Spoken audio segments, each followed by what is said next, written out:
it seems like CCP has also weaponized the research institutions and the many international NGOs to control the narratives, and especially about the COVID-19. You're very well known for being very vocal about the true origin of the COVID-19. Now the U.S. Congress, the 118th Congress, they have established a subcommittee to hold CCP accountable for the pandemic damage that has caused to America.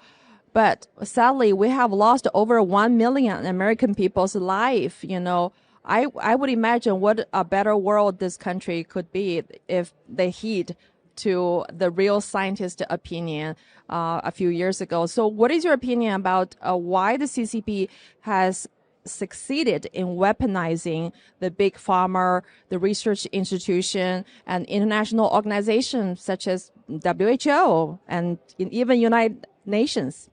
Well, the answer to why have they done it has to do with the forever war strategy that they're pursuing. This unlimited warfare where everything, propaganda, everything you touch, everything you think, everything you feel is a weapon.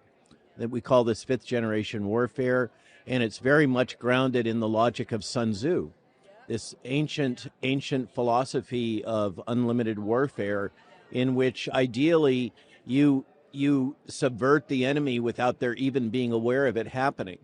And that is a fundamental to the strategy that's being pursued very effectively. And as you point out, unfortunately, most Americans are still asleep. They're unaware of what's going on.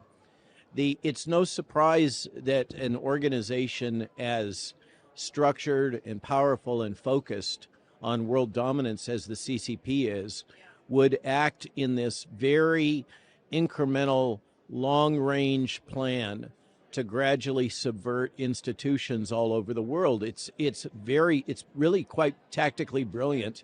It shows a perseverance and commitment to their agenda that the likes of which the world has hardly ever seen before. This just inexorable, gradual, day after day after day, methodical subversion of individuals, subversion of institutions, and the vehicle is multifaceted, multi-pronged.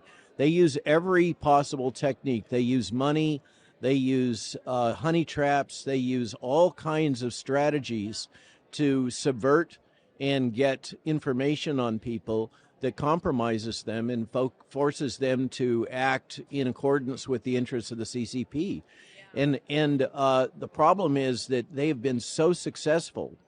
Our politicians have been so willing to take the money.